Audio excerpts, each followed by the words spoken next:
নমস্কার। আজকে আর একটা গল্প ছাড়ছি, শ্রীকৃষ্ণের জন্মলীলা।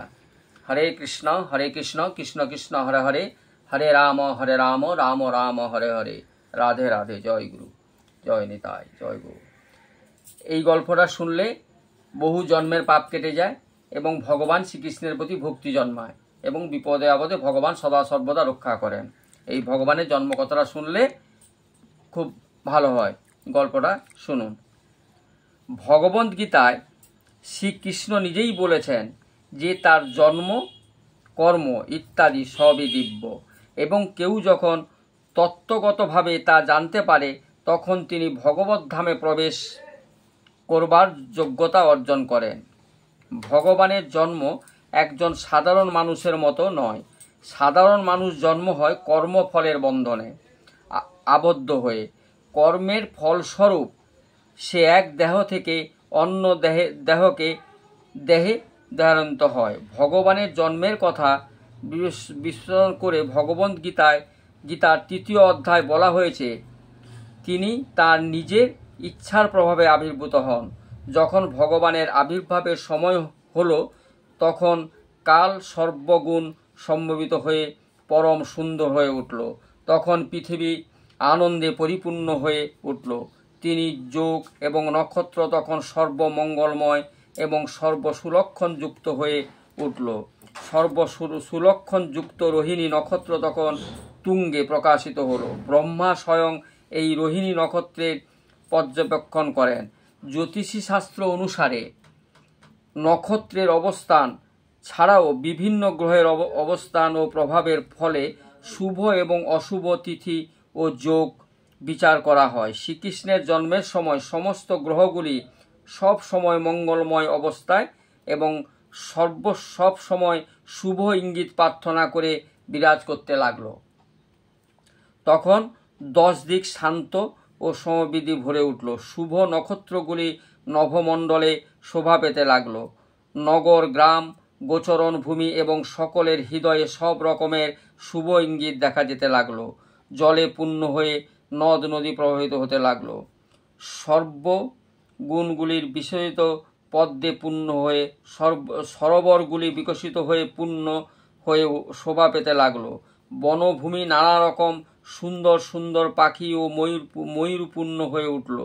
পাখিরা সুমধুর স্বরে গান গাইতে লাগলো এবং সেই গানের ছন্দে ময়ূরীদের সঙ্গে নাচতে শুরু করলো। সুমধুর গন্ধ বহন করে বায়ু বইতে লাগলো এবং শরীরের স্পর্শ অনুভূতি অত্যন্ত সুখকর বলে বোধ হতে লাগলো। ব্রাহ্মণেরা অনুভব করলো যে তাদের গৃহের পরিবেশ যজ্ঞ অনুষ্ঠানের অনুকূল হয়ে উঠেছে। আসুরিক রাজাদের অত্যাচারে যজ্ঞ অনুষ্ঠান তখন প্রায় বন্ধ হয়ে গেছিল। যজ্ঞের আগুন প্রায় নিভে গেছিল, কিন্তু এখন তারা আবার প্রশান্ত চিত্তে আগুন জ্বালাতে সক্ষম হয়। যজ্ঞ অনুষ্ঠান করা থেকে বঞ্চিত হওয়ার ফলে ব্রাহ্মণেরা অত্যন্ত বিষম হয়ে পড়েছিল, কিন্তু শ্রীকৃষ্ণের আবির্ভাবের সময় তাদের চিত্ত প্রসন্ন হয়ে উঠল।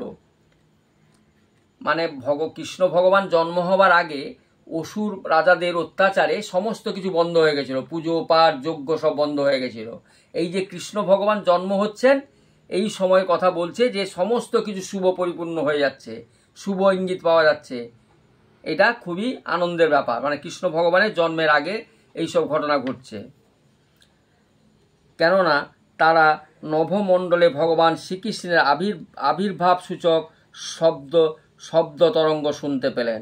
গন্ধর্ব এবং কিঙ্করেরা সুমধুর সুরে গান গাইতে লাগলো এবং সিদ্ধ ও চারণেরা ভগবানের গুণ কীর্তন করে তার স্তব করতে লাগলো। স্বর্গলোকে দেবতারা তাদের সহচরী এবং অস্পরাদের সঙ্গে সুললিত ছন্দে নৃত্য করতে লাগলেন।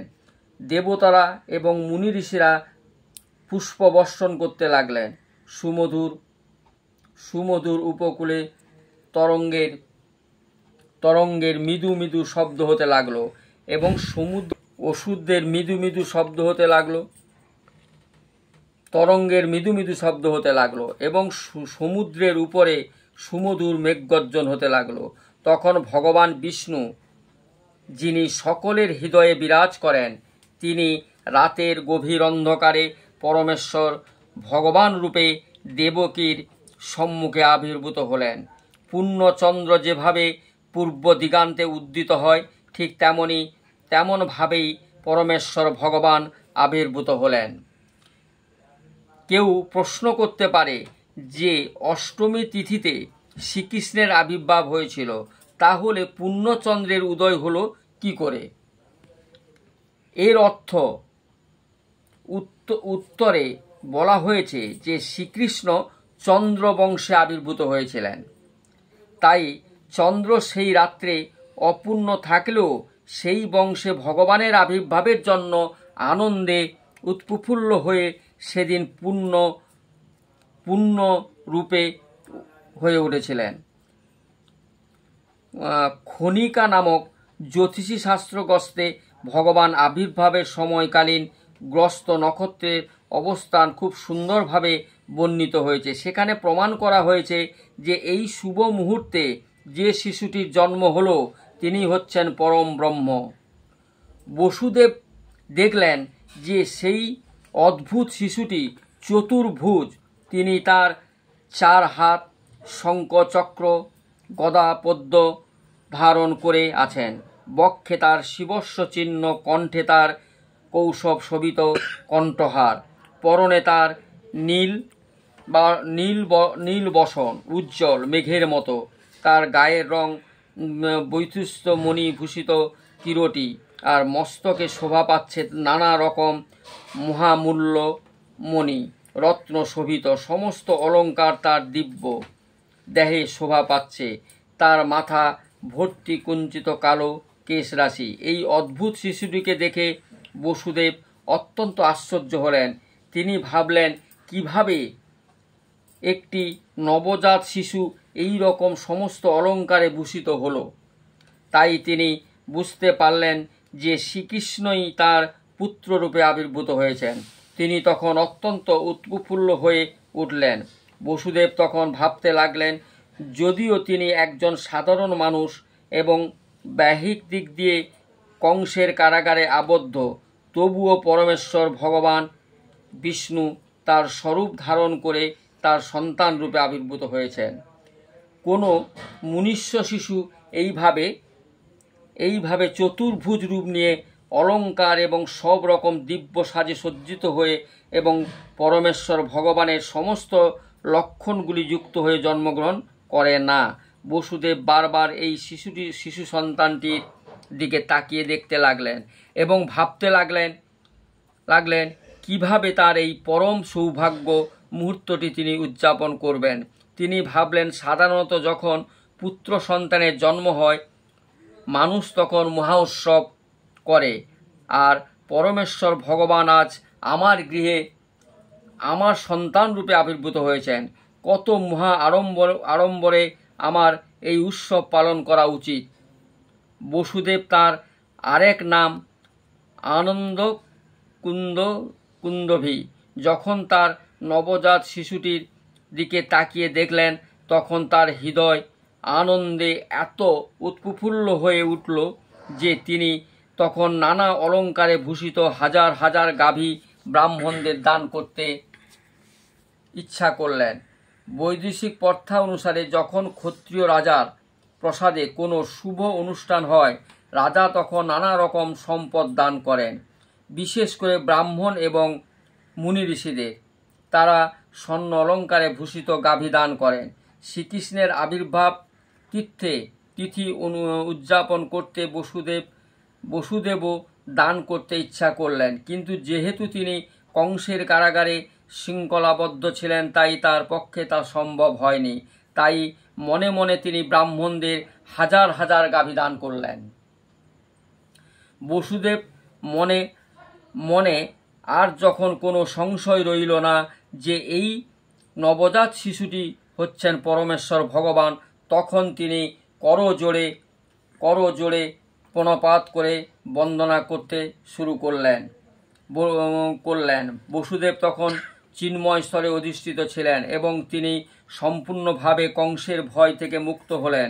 সেই শিশুটির অঙ্গকান্তি সেই ঘর উদ্ঘটিত হয়ে উঠল।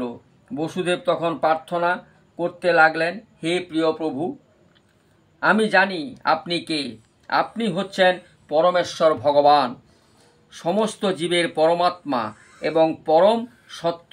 আপনি আপনার নিত্য স্বরূপ নিয়ে আবির্ভূত হয়েছেন, যা আমি এখন সরাসরিভাবে প্রত্যক্ষ করতে পাচ্ছি। আমি বুঝতে পারছি যে যেহেতু আমি কংসের ভয়ে ভীত, তাই সেই ভয় থেকে আমাকে উদ্ধার করার জন্য আপনি আবির্ভূত হয়েছেন।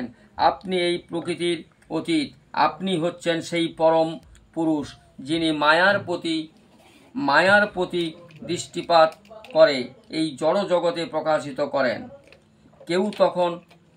কেউ তর্ক করতে পারে যে পরমেশ্বর ভগবান, যিনি কেবলমাত্র দৃষ্টিপাত করার মাধ্যমে সমস্ত জড় সৃষ্টকে প্রকাশিত করেন, তার পক্ষে বসুদেবের পত্নী দেবকীর গর্ভে আবির্ভূত হওয়া কি করে সম্ভব?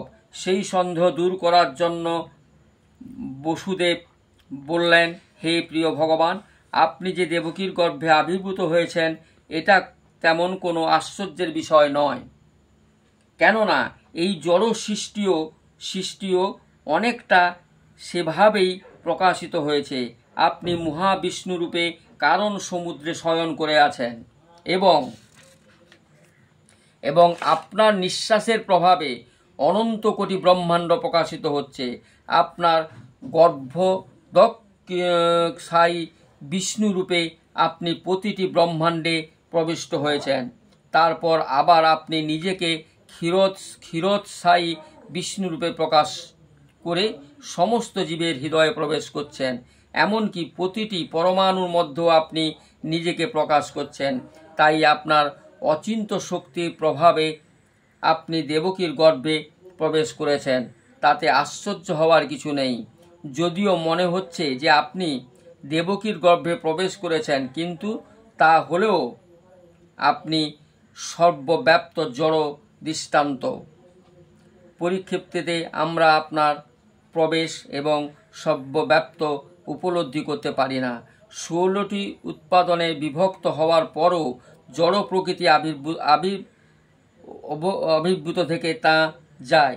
জড় শরীর মাটি, জল, আগুন, বায়ু ও আকাশ, এই পঞ্চ মহাভূতের সম্বরের মাত্র জড় শরীর। দেখলেই মনে হয় যে যেন এই উৎপাদনগুলি নতুন সৃষ্টি করা হয়েছে, কিন্তু সেই উৎপাদনগুলি দেহের বাইরে সব সময় রয়েছে। তেমনি যদিও আপনি একটি শিশুরূপে দেবকীর গর্ভে আবির্ভূত হয়েছেন, তবুও আপনি বাইরে ও বিরাজ করছেন। আপনিও সব সময় আপনার ধামে বিরাজ করেন, কিন্তু তবুও আপনি নিজেকে অনন্ত কোটি রূপে প্রকাশিত করে সর্বত্র বিরাজ করতে পারেন। গভীর বুদ্ধিমত্তা সহকারে আপনার আবির্ভাবের তত্ত্ব উপলব্ধি করতে হয়, কেননা জড় প্রকৃতিও আপনার থেকেই উদ্গত হয়েছে। সূর্য যেমন সূর্য কিরণের উৎস, আপনিও তেমনি জড় প্রকৃতির আদি উৎস। সূর্য কিরণ কখনো সূর্যমণ্ডলকে আচ্ছাদিত করতে পারে না। ঠিক তেমনি আপনার থেকে উদ্গত হওয়ার ফলে জড় প্রকৃতি কখনো আপনাকে আবৃত করতে পারে না। আপাত দৃষ্টিতে মনে হয় যেন আপনি জড় প্রকৃতির 3টি গুণের দ্বারা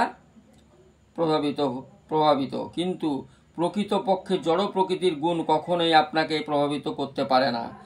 গভীর বুদ্ধিমত্তার সত্ত্বে দার্শনিকেরা তা বুঝতে পারেন।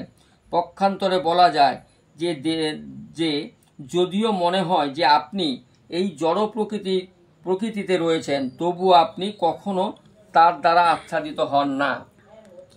বৈদেশিক শাস্ত্র থেকে আমরা জানতে পারি যে পরমেশ্বরের দেহ নিগত রশ্মিসট্টার প্রভাবে সব কিছু প্রকাশিত হয়। ব্রহ্ম সংহিতা থেকে আমরা জানতে পারি যে ব্রহ্মজ্যোতি হচ্ছে ভগবানের দেহে নিগত রশ্মিসট্টা, পারি থেকে সব কিছু সৃষ্টি হয়। ভগবদ্ গীতাতে আরও বলা হয়েছে যে পরমেশ্বর ভগবান হচ্ছেন ব্রহ্মজ্যোতির উৎস। প্রকৃতপক্ষে তিনিই হচ্ছেন সব কিছুর মূল কারণ।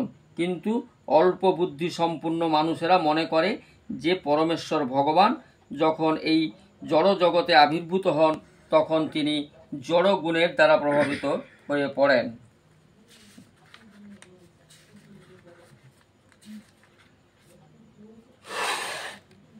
নমস্কার। এই পর্যন্ত কৃষ্ণ এখনো জন্ম হননি, সবে জন্ম হয়েছেন। বসুদেব মানে ভগবানকে দেখে এই সব কথা বলছেন এবং পৃথিবীতে শুভ লক্ষণগুলো দেখা যাচ্ছে। দেবকী এখনো কিছু বলেননি। কালকে এটা ছাড়বো, আবার কালকে এরপরেরটা ছাড়বো। এটা আপনারা দেখবেন। এটা দেখলে খুব শুভ হয়, খুব ভালো হয়, কৃষ্ণ ভক্তি হবে এবং বহুত বিপদ আপদ কেটে যায়। শত্রুরা কৃষ্ণর জন্মের কথা যে শোনে, শত্রুর দ্বারা তার কোনো ক্ষতি হয় না। যেমন বিষ্ণুদেব দেবতাদের রক্ষা করেন আর কৃষ্ণ ভগবান তার ভক্তদের রক্ষা করেন। এই গল্পটা শুনবেন। আপনারা যদি বুঝতেও যদি অসুবিধা হয় তাতে কোনো ক্ষতি নেই। ভগবান বলেছেন আমার কথা যদি কেউ বুঝতেও না পারে আমি তো বুঝবো, সে তো মন দিয়ে শুনছে, এতেই আপনাদের কাজ হবে। আরও যদি বুঝতে কোনো অসুবিধা হয় তাহলে আমাকে কমেন্ট করে জানাবেন, তাহলে আমি অন্যভাবে বুঝিয়ে বলবো। নমস্কার, রাধে রাধে।